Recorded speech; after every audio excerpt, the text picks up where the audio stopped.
manually put that into the spreadsheet for each account. And I don't know, we probably had like 500 accounts or more, or at least meters, on it. So, I was having to dump that information and by hand into each Excel sheet and be able to look at it that way and tell if we had any outliers by my spreadsheet. Just the idea how long that normally took you? Oh, it took 3 days out of the month to hand do it and review it.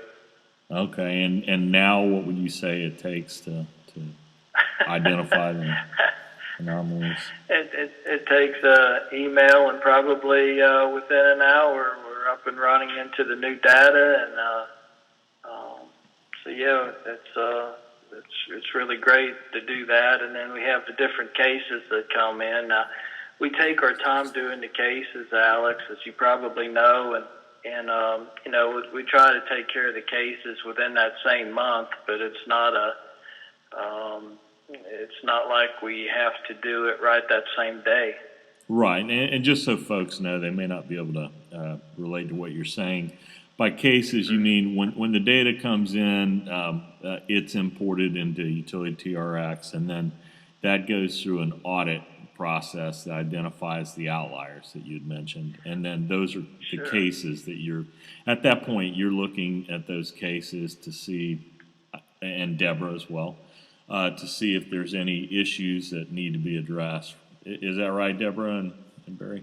Yes, that's correct. Okay, and some of these they go for a lot of different things on our cases too, whether it's new accounts, whether it's an outlier where we really feel like we have an issue. We have time to send our technician out to check it out, see what the problem is. It might be that we're using a particular facility in a different manner than we used to, and it's in check. But anyway, the cases run in different reasons that it's on there as a case. Okay. And can you give me an example of any cases that have come up where, you've discovered something's happening at a facility and you've been able to mitigate that circumstance and save money? Just anything offhand? Sure. We have lots of irrigation meters. Some of them are quite large.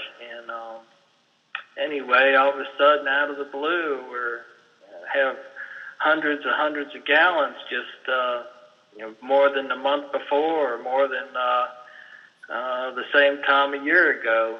And so we send somebody to check it out, and it might be in a remote location where otherwise we would not know.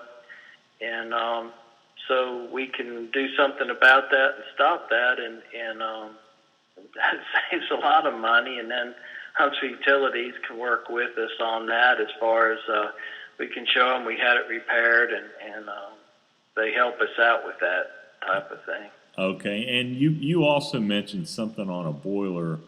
Can you describe what happened there and maybe how you might have saved at one of your facilities? I think John made a change.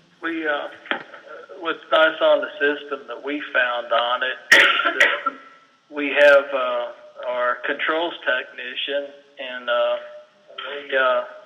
they have input into the software as well, and like to know that whatever they do, that it has a positive outcome. And so they try different things, and it's just like on the set points, they found a way to alter the system out and lower the set points, and it's really worked good. And they can, through the system, we can manage on how much savings it is, which encourages our controls technician and our HVAC technician to continue trying new things to try to save energy and keep up with the savings. It just encourages them to keep on, trying different things to help. Okay.